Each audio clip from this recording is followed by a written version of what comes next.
Good morning, नमस्कार। Times now Bharat के morning news bulletin news में आप सभी का बहुत बहुत स्वागत है। मैं हूं अमित सिंह। बुलेटिन में आप देखेंगे देश और दुनिया की तमाम बड़ी खबरें, वो खबरें जो आपके दिन भर का एजेंडा तय करेंगी, वो खबरें जो आपके लिए जरूरी होंगी। लेकिन सबसे पहले देखिए फटाफट अंदाज में बड़ी खबरें। प्रधानमंत्री नरेंद्र मोदी आज प्रयागराज का दौरा करेंगे। इस दौरान वो स्व सहायता समूह को 1000 करोड़ रुपए ट्रांसफर करेंगे, जिससे लगभग 16 लाख महिला सदस्यों को लाभ होगा। प्रधानमंत्री नरेंद्र मोदी व्यापार सखियों को पहले महीने का मानदेय और मुख्यमंत्री कन्या सुमंगला योजना की 1 लाख से ज्यादा लाभार्थियों को धनराशि ट्रांसफर करेंगे। प्रधानमंत्री 200 से अधिक पूरक पोषण निर्माण इकाइयों की आधारशिला भी रखेंगे। पीएम मोदी 12:45 पर प्रयागराज पहुंचेंगे। 1:10 पर वो कार्यक्रम स्थल पहुंचेंगे, जहां वो एक प्रदर्शनी का भी लोकार्पण करेंगे। प्रधानमंत्री नरेंद्र मोदी एक जनसभा को भी संबोधित करेंगे। परिसीमन आयोग ने जम्मू में 6 और कश्मीर में 1 सीट बढ़ाने की सिफारिश की है, जिसके बाद जम्मू कश्मीर में विधानसभा की सीट 83 से बढ़कर 90 हो जाएगी। परिसीमन आयोग के सुझाव की पीडीपी अध्यक्ष और पूर्व मुख्यमंत्री महबूबा मुफ्ती ने आलोचना की है। उपकार गठबंधन ने इसे लेकर आज एक बैठक भी बुलाई है।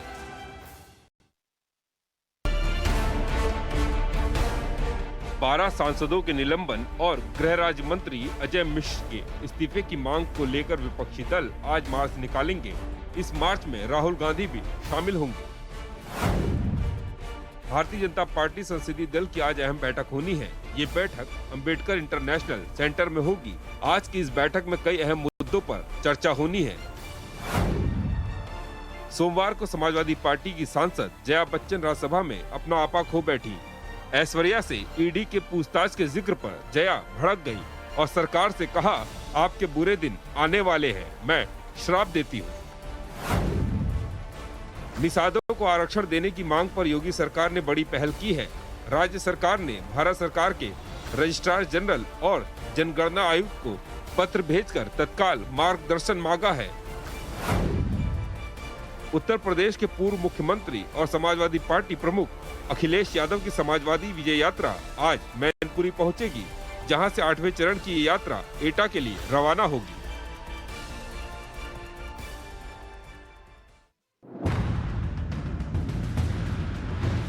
पनामा पेपर लीक मामले में सोमवार को ऐश्वर्या राय बच्चन से प्रवर्तन निदेशालय ने करीब 5 घंटे पूछताछ की। ईडी ने ऐश्वर्या राय बच्चन से उनकी कंपनियों और बैंक अकाउंट्स के बारे में सवाल पूछे।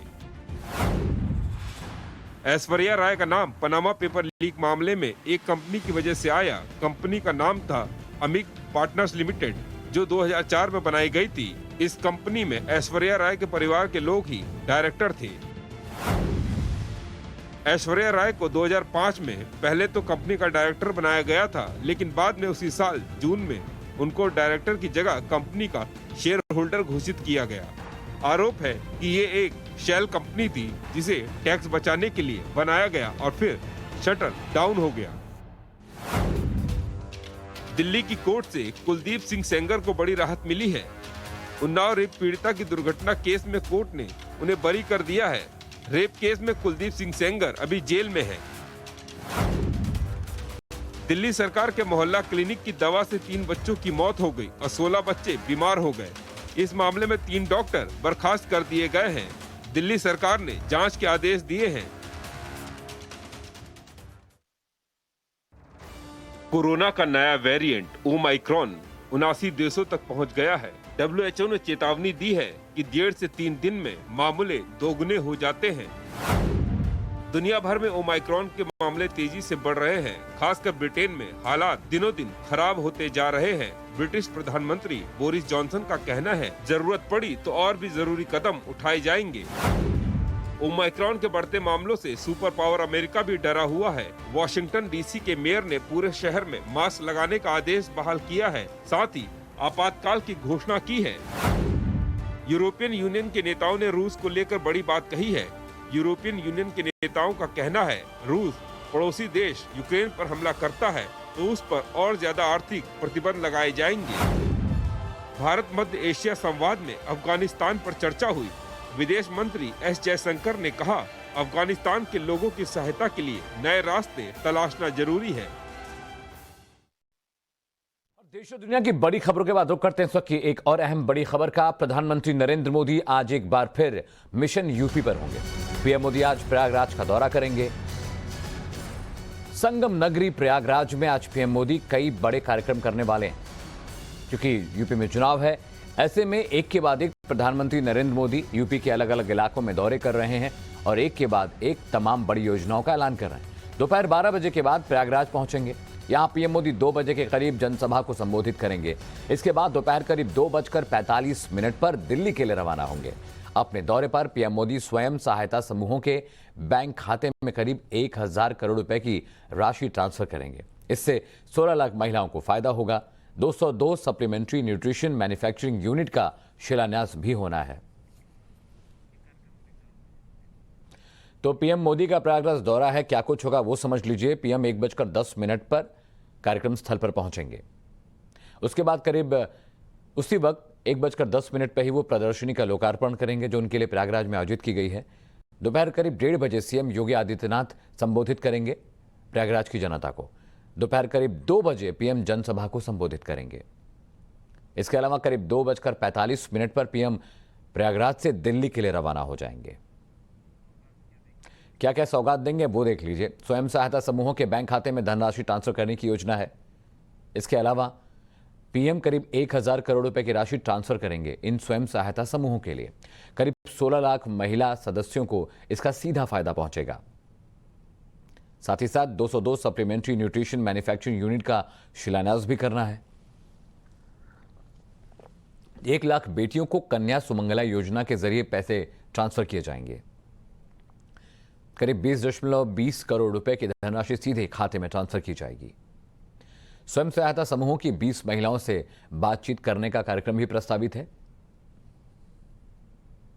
तो प्रयागराज के दौरे पर प्रधानमंत्री नरेंद्र मोदी कई योजनाओं का शिलान्यास करने वाले हैं और कई तरह की योजनाओं पर काम होगा। पीएम मोदी का मिशन यूपी अब समझ लीजिए कैसे है। 10 दिन में 4 दौरा कर चुके हैं। 18 दिसंबर को शाहजहांपुर में थे जहां से उन्होंने हाईवे को इनॉग्रेट किया था। इसके अलावा 21 दिसंबर को वो प्रयागराज में होंगे, यानी आज का दिन। इसके अलावा 23 दिसंबर को वो वाराणसी के दौरे पर जा रहे हैं, फिर से अपने संसदीय क्षेत्र में। 28 दिसंबर को वो कानपुर में होंगे। तो पीएम मोदी इस वक्त फोकस उनका यूपी पर है, क्योंकि और इस वक्त वो फोकस किए हुए यूपी पे, और क्योंकि चुनाव नजदीक, ऐसे में वो हर मौका देखना चाहते हैं ताकि वो जनता के बीच जा सके। और अब बात ऐश्वर्या राय बच्चन की। पनामा पेपर केस में ऐश्वर्या राय से ईडी ने करीब 5 से 6 घंटे तक पूछताछ की है। पूछताछ के बाद जब ऐश्वर्या राय बाहर आई तो उन्हें मीडिया के कैमरों ने घेर लिया, लेकिन वो चुपचाप बिना कुछ बोले निकल गई। ईडी दफ्तर में ऐश्वर्या से क्या सवाल जवाब हुए इस रिपोर्ट में देखिए।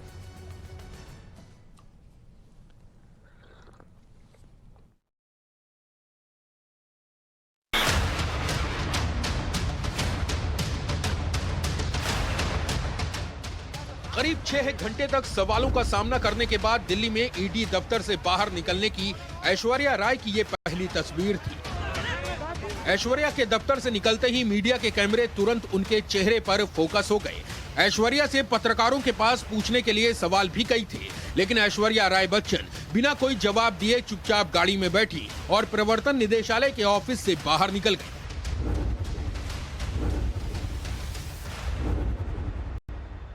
इससे पहले ऐश्वर्या राय बच्चन दोपहर करीब 1 बजे ईडी के जामनगर हाउस दफ्तर पहुंची थी।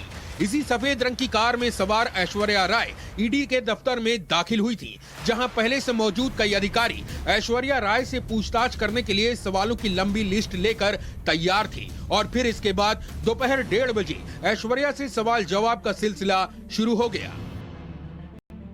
ये संभावित सवाल कौन कौन से थे हम आपको बताएंगे, लेकिन उससे पहले समझिए कि आखिर ऐश्वर्या राय से जुड़ा वो कौन सा मामला था जो पूरे दिन सुर्खियों में रहा। दरअसल ऐश्वर्या राय का नाम पनामा पेपर लीक मामले में एक कंपनी की वजह से आया। कंपनी का नाम था अमिक पार्टनर्स लिमिटेड, जो वर्ष 2004 में बनाई गई। इस कंपनी में ऐश्वर्या राय के परिवार के लोग ही डायरेक्टर थे। ऐश्वर्या राय, उनके भाई आदित्य राय, उनकी मां वृंदा कृष्णा राय, पिता कृष्णा राय, सभी के सभी डायरेक्टर। वर्ष 2008 में दुबई स्थित कंपनी बीकेआर एडोनिस कन्नन ने अमिक पार्टनर्स लिमिटेड को $1500 में अधिग्रहण कर लिया।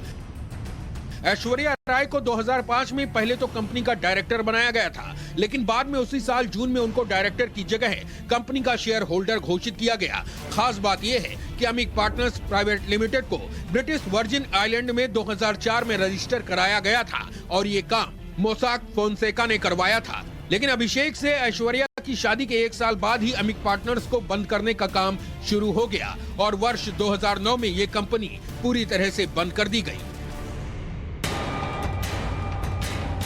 आरोप है कि एक शेल कंपनी थी जिसे टैक्स बचाने के लिए बनाया गया और फिर उसका शटर डाउन कर दिया गया। 11 साल बाद अब इसी मामले में ऐश्वर्या राय का सवालों से सामना हुआ है, इसीलिए वो मुंबई से बाहर निकलकर दिल्ली में ईडी के दफ्तर आई और इसके बाद उनसे अधिकारियों ने ये संभावित सवाल पूछे। ऐश्वर्या से पूछा गया कि 2004 में आप और आपका परिवार मोज़ेक फोनसेका से संपर्क में था। आप और आपके परिवार ने 2004 में अमिक पार्टनर्स कंपनी बनाई। कंपनी $50,000 की थी। तो पार्टनर कौन कौन थे? कंपनी के डायरेक्टर से शेयर होल्डर कब बनी? आपने अपना नाम ऐश्वर्या राय से ए राय क्यों किया? जब अमिक पार्टनर्स कंपनी बेची गई तब क्या आपको पता था? आपने अमिक पार्टनर्स के साथ कोई बैठक की? क्या अमिक पार्टनर्स ने कोई बिजनेस किया था? $50,000 की कंपनी $1,500 में क्यों बिकी?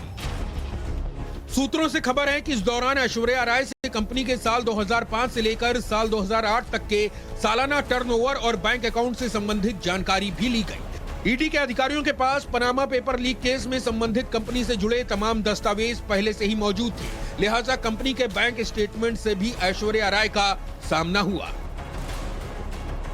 Bureau report, times now, Navbharat.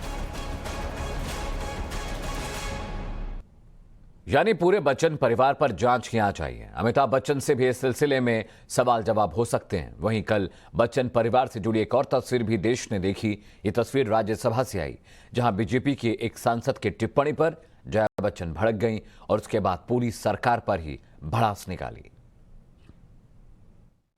Sir, thank you for calling me honorable. And if you really believe I'm honorable, then listen to me carefully. We want justice.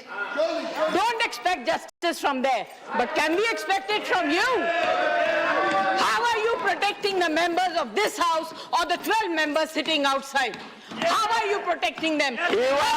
Madam, you are going to speak on narcotic bill. I am going It's to not speak. narcotic I bill you am are going saying. to speak. It looks like you are not interested in the bill. Discussions बाकी You है। are not interested in the मेरा मौका है बोलने का। Please, आप क्यों please. बोल रहे हैं? मेरा मौका है बोलने का। आपका मौका है बोलने का नारकोटिक्स बिल पर। मुद्दे हैं डिस्कस करने के लिए और मगर हम लोगों ने 3-4 घंटे दिए क्लेरिकल एरर डिस्कस करने के लिए। What is going on? What is going on? This is terrible.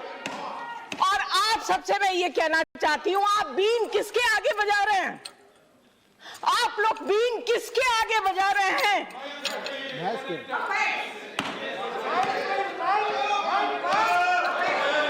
देखिए, आपके बुरे दिन बहुत जल्द आने वाले हैं। Honorable member, you are honorable member. Please address the chair. बहुत जल्दी आने वाले हैं। अगर आपके अंदर If इतनी you have भी something, please अपने address the colleagues chair. You don't have to reply to him. Sir बात भी ना करने आप दें। एड्रेस कीजिए हाउस शेयर में को। भी ना बैठे आप शेयर को चलाई address छोड़ दीजिए हम लोगों का। आप लोग चलाइए। क्या बोल रहे हैं आप? मत What are you saying? Tell me what are you saying? Have the courage to stand up and speak and make such nasty remarks. I think you are not What are you interested. saying? I think you are not interested. I'm calling the next sir ये member. जो बोल गए ये आप रखेंगे? I think ये जो अभी बोल के गए वो आप रखेंगे? आपका जो I बोला expect you to take action on the comment that he made about me and my career. Please. that will be You want to be fair? You're sitting on the chair. You don't belong to any party, sir. You do justice, or you tell the whole house and आप the entire विषय पर country बोलिए। that you don't आप believe in विषय पर justice. बोलिए। He made a personal आप remark विषय on पर me. बोलिए। आप विषय पे नहीं बोल रहे हैं। He made a आप personal विषय remark on पर me. एक शब्द भी नहीं बोल रहे हैं। How dare he do it? You have to protect If you the have to house. fight, if you have intention to fight, this is not the forum. I'm very sorry. I'm calling the next speaker. और आज Bharatiya Janata party के संसदीय दल की बैठक बुलाई गई है। यह बैठक सुबह 9:15 बजे दिल्ली के डॉक्टर अंबेडकर इंटरनेशनल सेंटर में आयोजित होगी। पार्टी नेतृत्व की तरफ से इस बैठक में बीजेपी के सभी लोकसभा और राज्यसभा सांसदों को उपस्थित रहने के लिए कहा गया है। इस बैठक में संसद के शीतकालीन सत्र में आगे की रणनीति पर चर्चा होने की उम्मीद है। वहीं गृह राज्य मंत्री अजय मिश्र टेनी को लेकर विपक्ष के कड़े रवैये पर भी चर्चा हो सकती है। हालांकि बैठक के मुद्दों को लेकर अभी पार्टी की तरफ से कुछ भी साफ नहीं किया गया है। तो आज भारतीय जनता पार्टी के संसदीय दल की अहम बैठक है। ये बैठक करीब सुबह 9 बजे दिल्ली के डॉक्टर अंबेडकर इंटरनेशनल सेंटर में होगी।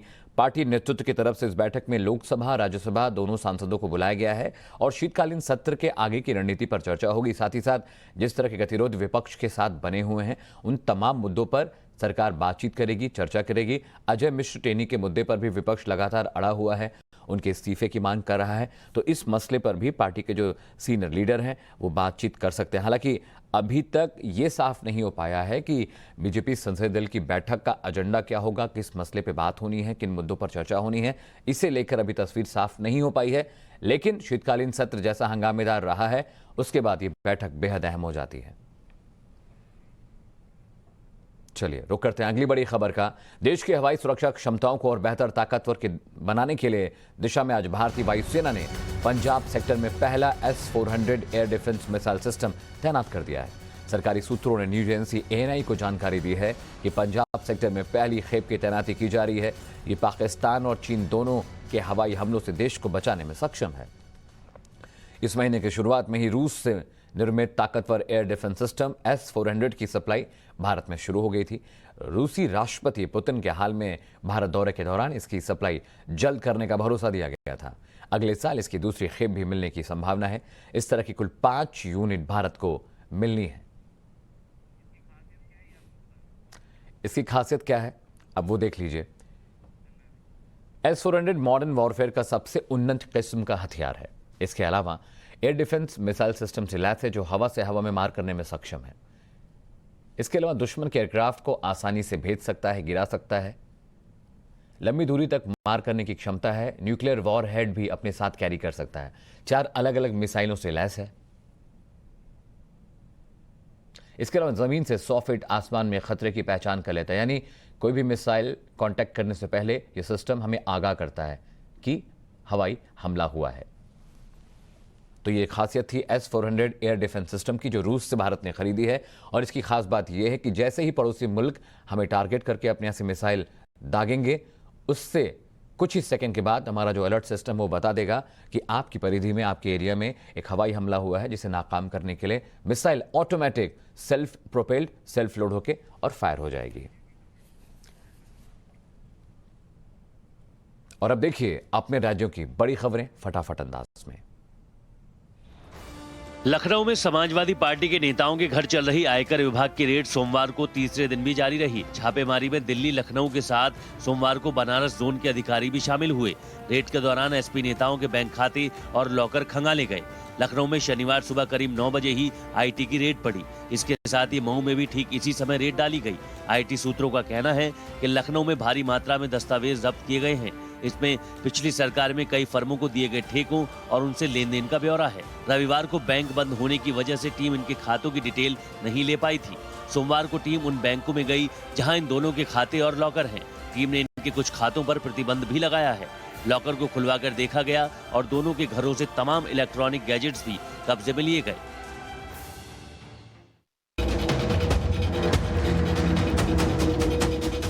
दिल्ली के मोहल्ला क्लिनिक में कथित रूप से गलत दवाई देने के चलते 3 बच्चों की मौत के मामले में केजरीवाल सरकार एक्शन में आ गई है। सरकार ने आरोपी 3 डॉक्टरों को बर्खास्त कर दिया। दिल्ली के स्वास्थ्य मंत्री सत्येंद्र जैन ने कहा कि दिल्ली मेडिकल काउंसिल से मामले की जांच कराई जाएगी और किसी भी दोषी को बख्शा नहीं जाएगा। केंद्र सरकार के DGHS ने 7 दिसंबर को दिल्ली सरकार को चिट्ठी लिखकर जानकारी दी थी कि कलावती सरन अस्पताल में डिस्ट्रोमेथॉर्फन सिरप के पॉइजनिंग की वजह से 16 मामले रिपोर्ट हुए थे। इनमें से 3 की मौत हो गई। ये दवा मोहल्ला क्लिनिक में इन बच्चों को प्रिस्क्राइब की गई थी। इसके बाद मामले को लेकर CDSCO ने सिरप की जाँच की, जिसमें इसकी क्वालिटी सही नहीं पाई गई, जिसके बाद दिल्ली सरकार ने हरकत में आते हुए ये कदम उठाया। आज कोलकाता नगर निगम चुनाव में वोटों की गिनती होगी। रविवार को हिंसा और झड़प के बीच नगर निगम चुनाव में वोटिंग हुई थी। बीजेपी ने टीएमसी पर वोटों में धांधली का आरोप लगाकर दोबारा चुनाव कराने की मांग की थी और इसको लेकर कोलकाता में प्रदर्शन भी किया था। हिंसा की घटना और धांधली के आरोपों के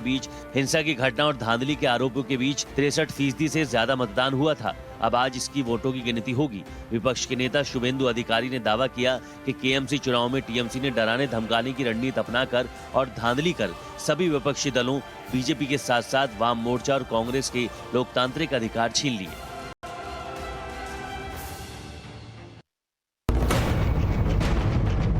गुजरात के गांधीनगर में बीजेपी कार्यालय का एक सीसीटीवी फुटेज सामने आया है।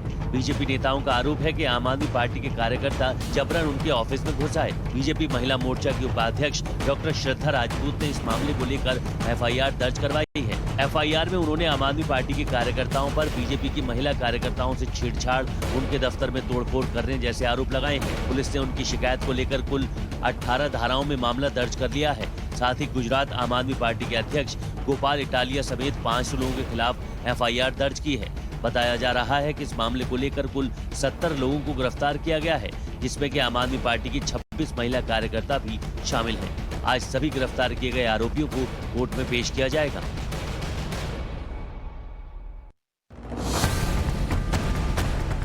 कर्नाटक कैबिनेट ने धर्मांतरण रोधी विधेयक को सोमवार को मंजूरी दे दी और इसे आज विधानसभा में पेश किए जाने की संभावना है।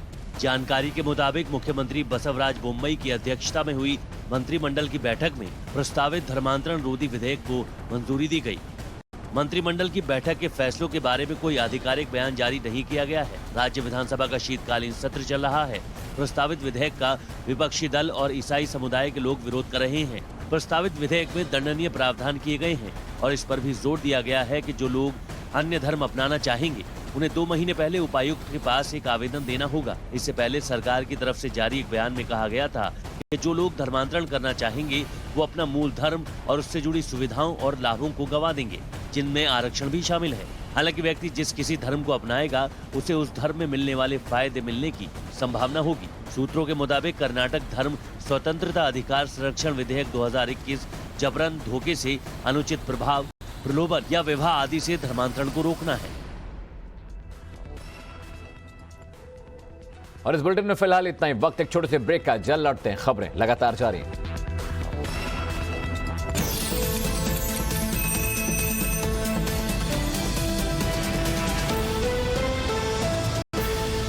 नमस्कार, मैं अमित सिंह, आप देख रहे हैं टाइम्स नाउ भारत। रुक करते हैं इस वक्त की बड़ी खबर का, जो हमारी और आपकी सेहत से जुड़ी हुई है। देश में ओमाइक्रॉन के केस लगातार बढ़ते जा रहे हैं और नए साल पर तीसरी लहर का खतरा मंडराने लगा है। देश में ओमाइक्रॉन के कुल मामले 164 तक जा पहुंचे हैं।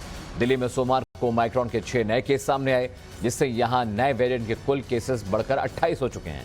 इसके साथ ही गुजरात के 8 शहरों में नाइट कर्फ्यू को 31 दिसंबर तक बढ़ा दिया गया है। इसके बाद ही भारत बायोटेक ने अपनी नेजल वैक्सीन के तीसरे चरण के क्लिनिकल ट्रायल को बूस्टर डोज के तौर पर इस्तेमाल करने के लिए डीसीजीआई के पास आवेदन किया है। और कहां कितने केसेस आए हैं देश भर में, वो समझ लीजिए। दिल्ली में 28, राजस्थान में 17, तेलंगाना में 20, महाराष्ट्र में 54 केसेस आए हैं।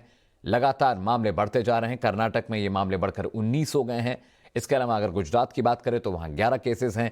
गुजरात के अलावा केरल में भी मामले लगातार बढ़े हैं। वहां कुल ओमाइक्रॉन केसेस की संख्या बढ़कर 15 हो गई है। पश्चिम बंगाल में 4, उत्तर प्रदेश में 2 और आंध्र प्रदेश में 1, जबकि तेलंगाना में ओमाइक्रॉन वेरिएंट के मामले बढ़कर 20 तक जा पहुंचे हैं। और कोविड के लगातार बढ़ते मामलों की वजह से कहां कहां पाबंदियां लगी हैं वो देख लीजिए। आंशिक लॉकडाउन लगाया गया है। अमेरिका में प्रतिबंध लगाने पर विचार चल रहा है। क्रिसमस, नए साल पर भीड़ कम करने की भी कोशिश वहां की सरकारें करेंगी। इसके अलावा वॉशिंगटन में स्टेट ऑफ इमरजेंसी का ऐलान कर दिया गया, क्योंकि वहां पे केसेस बहुत तेजी से बढ़े हैं। वॉशिंगटन में मास्क लगाना अनिवार्य है। अगर ब्रिटेन की बात करें, जहां सबसे ज्यादा मामले आए हैं, तो आंशिक लॉकडाउन यहां पर भी चल रहा है।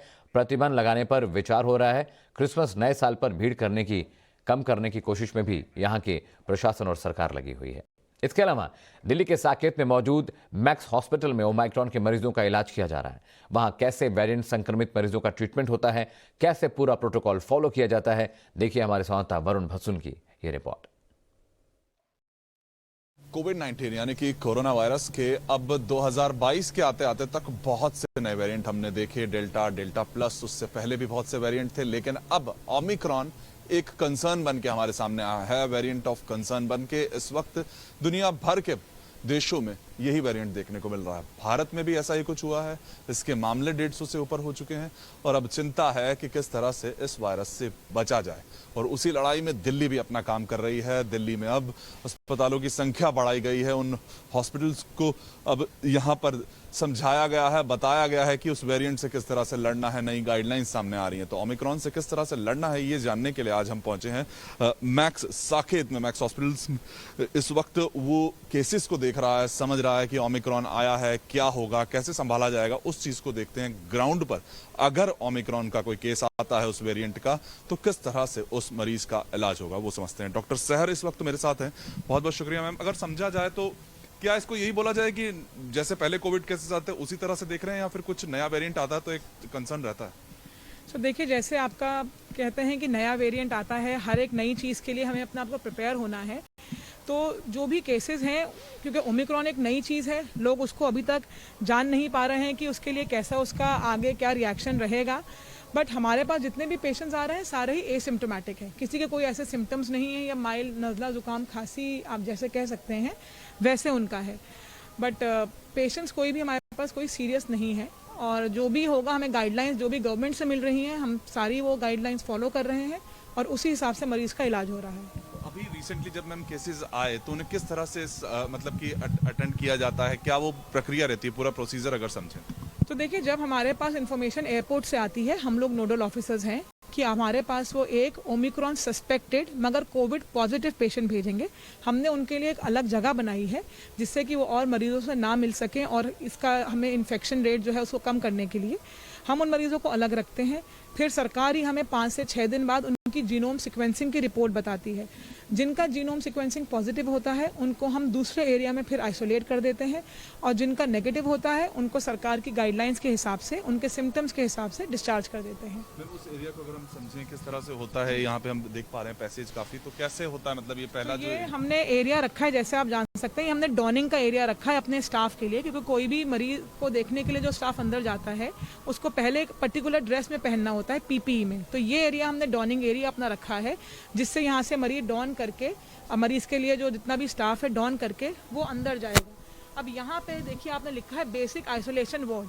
तो ये वो एरिया है जहाँ पे कोविड के सस्पेक्टेड केसेस हैं, suspected for Omicron. They are positive Covid but suspected for Omicron.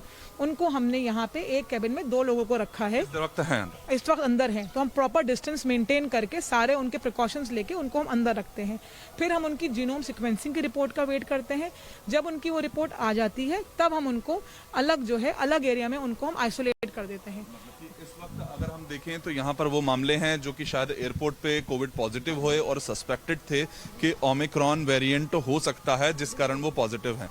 तो कि वो उसके लिए जीनोम सीक्वेंसिंग के लिए लगभग कितने दिन का वेट करना पड़ता है, और इस अगर एरिया में वो है तो कितने दिन तक शायद रह सकते हैं? तो जीनोम सीक्वेंसिंग के लिए हमें 5 से 6 दिन का वेट करना पड़ता है, क्योंकि जीनोम सीक्वेंसिंग वो 1-2 की नहीं, पूरे एक बड़े बैच की साथ जाती है।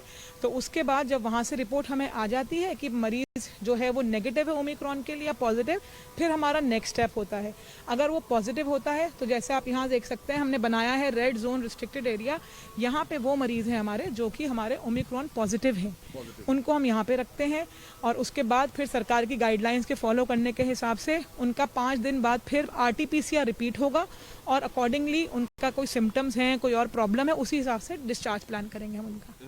इस वक्त वो ओमिक्रॉन पॉजिटिव केसेस यहाँ पर हैं, तो अगर हम समझें, इस रेड जोन एरिया को समझें, तो यहाँ पर जब इलाज होता होगा तो क्या कुछ अलग तरीके की गाइडलाइंस है कि ओमिक्रॉन आए तो पेशेंट को ऐसे आप जो लोग संभालिए, या फिर कुछ ऐसा? जितनी भी जो दवाइयाँ हैं, सब चीज़ें हैं, सबसे अच्छी बात यह है कि हमें कोई भी सीरियस पेशेंट नहीं है, किसी को भी कोई सिम्टम्स नहीं है। तो जैसे पिछली बार भी था, सारा सिम्टम बेस्ड ट्रीटमेंट ही है। किसी को खांसी है, नज़ला है, बुखार है, तो उसी की बेसिक दवाइयाँ दी जाएंगी उनको, वरना कोई और गाइडलाइंस में ट्रीटमेंट के कोई बहुत ज़्यादा तब्दीली नहीं है।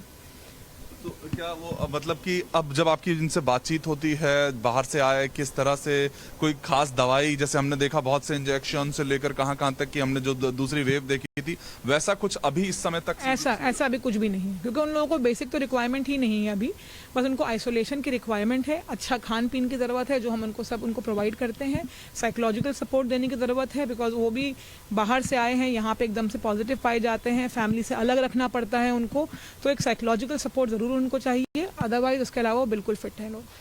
आखिरी सवाल, मतलब पैनिक का भी इस वक्त नहीं है कि ओमिक्रॉन फैल रहा है, लेकिन प्रोटोकॉल्स तो फॉलो करने हैं, लेकिन ओमिक्रॉन को लेकर वो गलत एक फेक न्यूज़ कहीं ना जाए, उसका शायद अभी इस वक्त हमें ध्यान रखने की जरूरत है। बिल्कुल, कोई ओमिक्रॉन इतना ज़्यादा कोई बहुत ज़्यादा सीरियस वो नहीं है, बट हाँ जो हमारे प्रोटोकॉल्स हैं हैंड वॉशिंग के, मास्क के, सोशल डिस्टेंसिंग के, वो सब हमें फॉलो करने हैं, वही चीज़ें हैं जो हमें एट द एंड हर चीज़ से, हर तरीके के वायरस से बचाएंगी।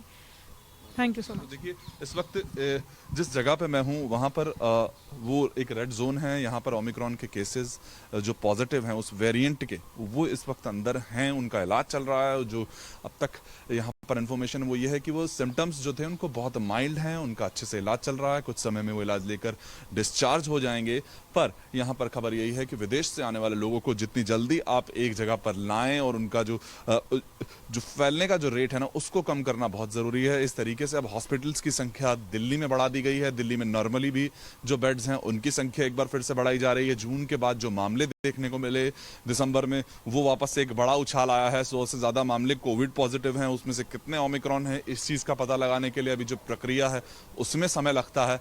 तो अब इस वक्त सबसे ज़्यादा जो ज़रूरत है वो ये है कि उन कोविड प्रोटोकॉल्स को अगर आप भूल चुके हैं तो उनको फॉलो कीजिए। वो हैंड सैनिटाइजेशन से लेकर मास्क पहनने की आदत को एक बार फिर आपको याद करना होगा। Varun Bhasin, times now Bharat, Delhi.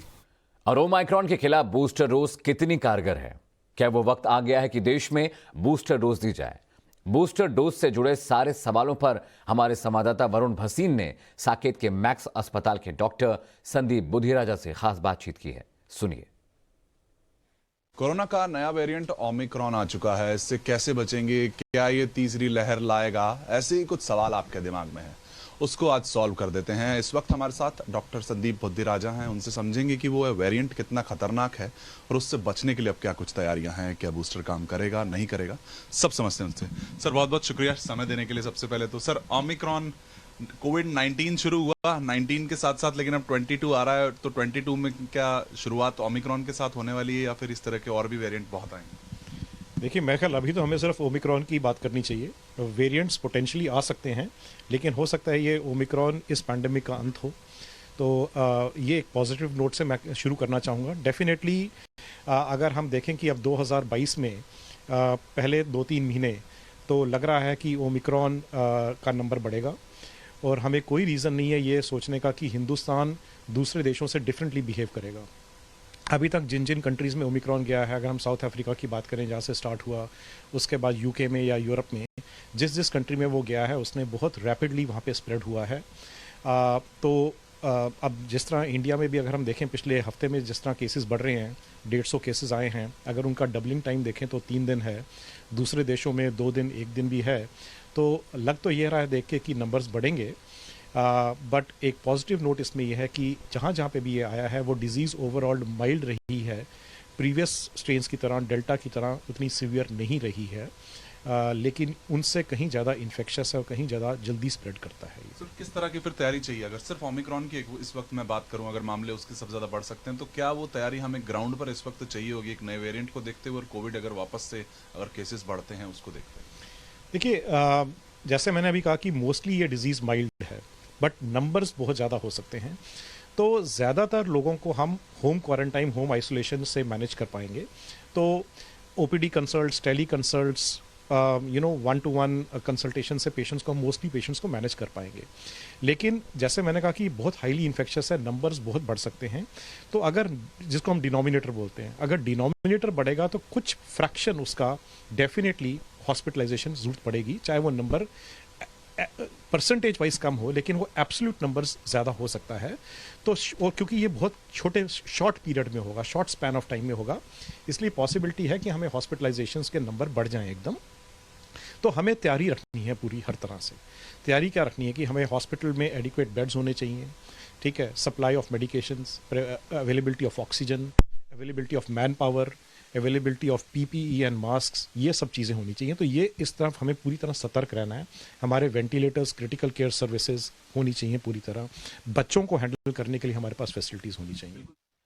और ओमाइक्रॉन के केस तेजी से बढ़ रहे हैं, लेकिन देश के लोग कोरोना को लेकर अब पूरी तरह लापरवाह हो गए। दिल्ली हो या मुंबई, लोग सड़कों पर बिना मास्क के घूम रहे हैं। जिनके पास मास्क है उन्होंने भी इससे अपना मुंह और नाक दूर दूर तक नहीं ढका है। और ऐसी तस्वीरें ही बताती हैं कि हम और आप कितने लापरवाह हैं, और फिर हम प्रशासन को, सरकार को और सेवाओं को कोसते हैं।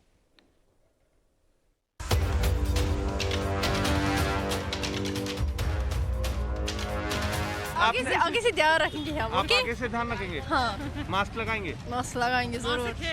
बात करें थोड़ा। Sir actually I forgot my mask. आप सही कह रहे हो, आप तो लगा लिया। एक्चुअली बहुत ज्यादा सफोकेशन होता है, इसलिए एक आध मिनट के लिए निकाल दिया था।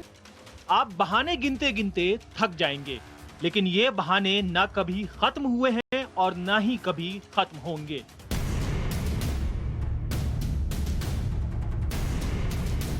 कोरोना की तीसरी लहर दस्तक दे रही है। कोरोना का नया वेरिएंट ओमाइक्रॉन दुनिया में कई देशों में तेजी से फैला है। विदेशों में एक बार फिर हालात काबू से बाहर हो रहे हैं। अस्पताल पूरी तरह भर चुके हैं, लेकिन हिंदुस्तान में कोरोना का डर मानो पूरी तरह खत्म हो गया है। ये हम नहीं कह रहे, जो तस्वीरें आप अपनी टीवी स्क्रीन पर देख रहे हैं वो उसका सबसे बड़ा सबूत है। आगे से ध्यान रखेंगे हम। आप आगे से ध्यान रखेंगे? हाँ, मास्क लगाएंगे? मास्क लगाएंगे जरूर। बात करें थोड़ा। Sir actually I forgot my mask. आप सही कह रहे हो, आप तो लगा लिया। एक्चुअली बहुत ज्यादा सफोकेशन होता है, इसलिए एक आध मिनट के लिए निकाल दिया था। कोरोना की दूसरी लहर में देश की राजधानी दिल्ली और माया नगरी से आई तबाही की तस्वीरें शायद ही कोई भूला हो, लेकिन आज दिल्ली और मुंबई में लोग खुद कोरोना की तीसरी लहर को दावत दे रहे हैं।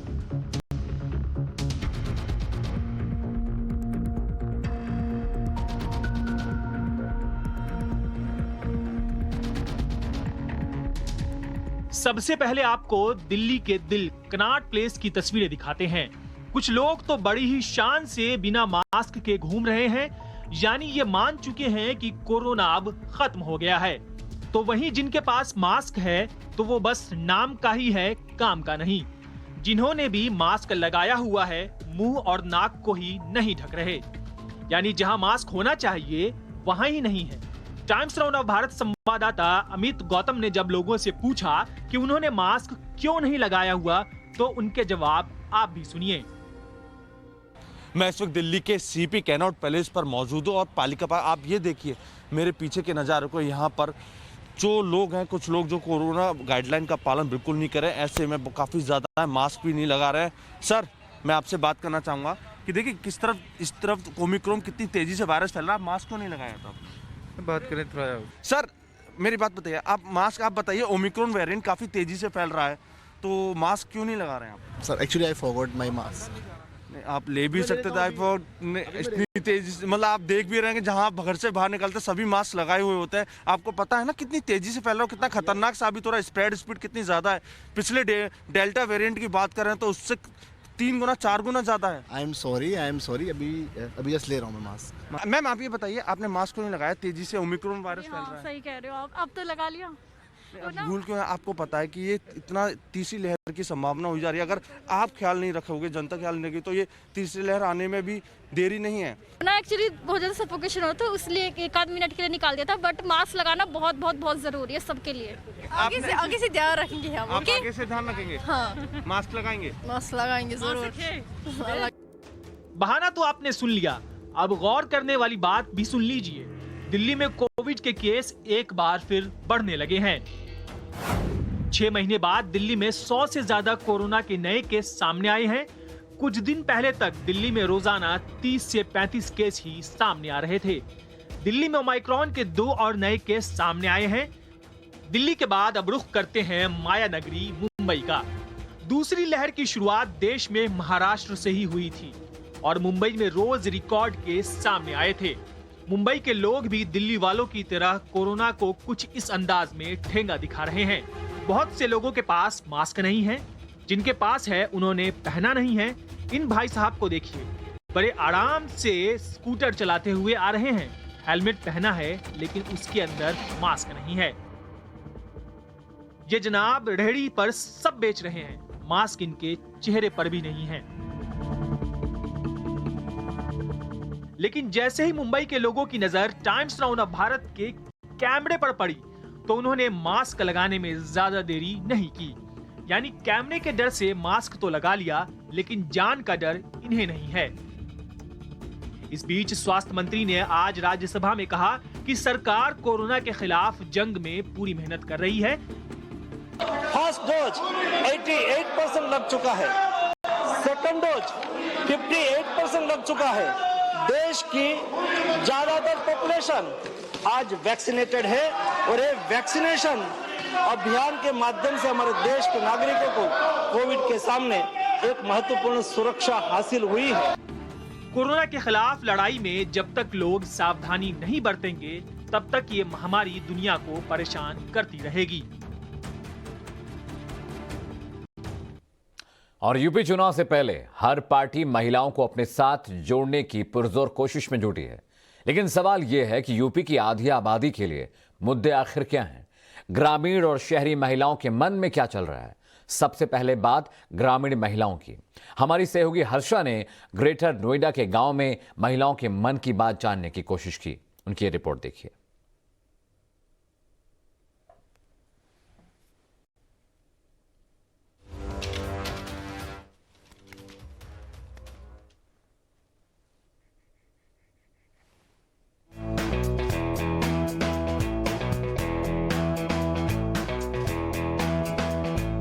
चुनाव से पहले यूपी की महिलाएं क्या सोच रही हैं? आज हम नोएडा से ये प्रोग्राम कर रहे हैं ये जानने के लिए कि मेट्रो सिटी की महिलाएं क्या सोचती हैं, उनके मुद्दे क्या हैं। क्योंकि नोएडा की अगर बात करें तो हाई राइज सोसाइटी है, कई तरह के लोग यहाँ पे रहते हैं, मिक्स कल्चर है, हाइब्रिड कल्चर है। उत्तराखंड की, पूर्वांचल के, हर जगह के मिक्स लोग यहाँ पे आकर के लंबे समय से बसे हुए हैं।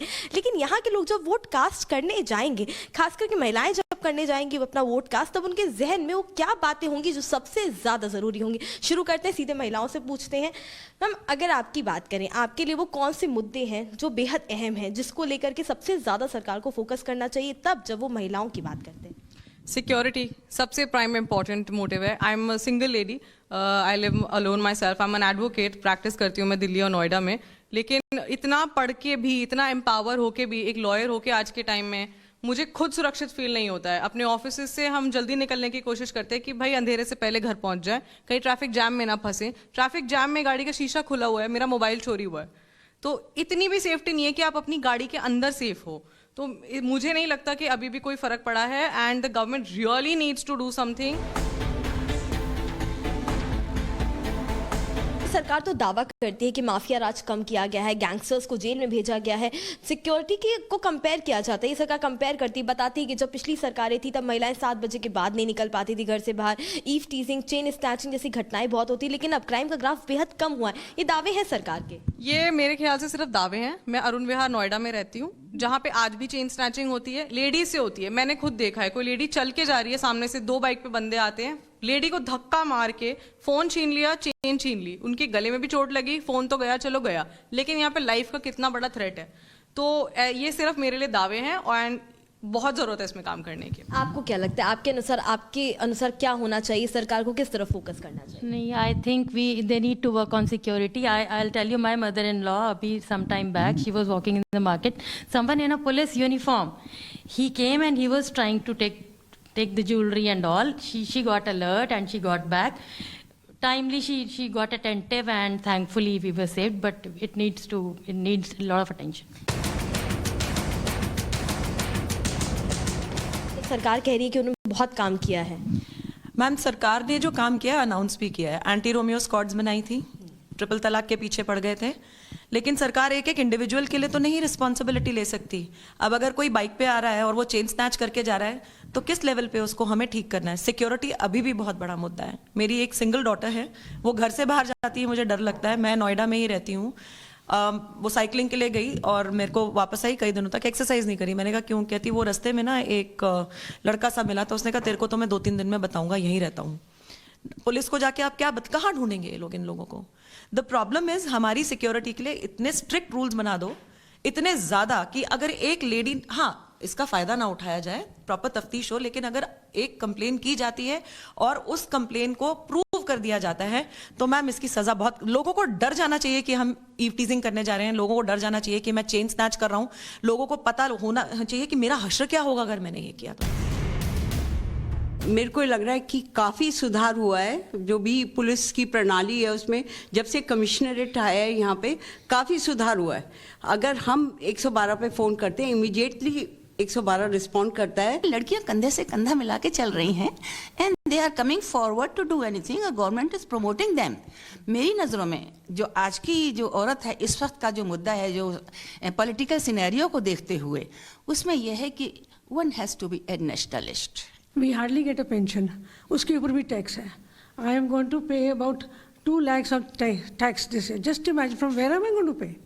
गवर्नमेंट डजंट है। सो सीनियर सिटीजन्स के लिए कुछ ना कुछ तो फैसिलिटीज़ हो, एटलीस्ट सोशल सिक्योरिटी, और they should say after 75 no tax. महिलाएं बता रही हैं, आनंद विहार की सोसाइटी की बात करें जहाँ पे इस वक्त हम मौजूद है, नोएडा की पॉश सोसाइटी से मानी जाती है। अधिकांश जो रिटायर्ड आर्मी ऑफिसर्स हैं उनके यहाँ पर घर हैं, और यहाँ पे अगर सिक्योरिटी का मुद्दा उठ रहा है तो अपने आप में सवाल खड़ा करता है कमिश्नरेट सिस्टम पे, अपने आप सवाल खड़ा करता है कि महिलाओं के लिए जो तमाम वादे किए जा रहे हैं सुरक्षा के, वाकई उस सुरक्षा के लिहाज से महिलाओं को सुरक्षित फील कराया जा रहा है या फिर नहीं कराया जा रहा है। महिलाओं के लिए यही मुद्दे होने वाले हैं इस बार, जो मेट्रो सिटी की महिलाएं जब वोट कास्ट करने अपना बूथ पर जाएंगी। वीडियो जर्नलिस्ट बालकिशन के साथ हर्षा जदवानी, टाइम्स नाउ, नवभारत। और हर्षा की इस रिपोर्ट के बाद वक्त हो चला एक छोटे से ब्रेक का। जल्द लौटते हैं, खबरें लगातार जारी हैं।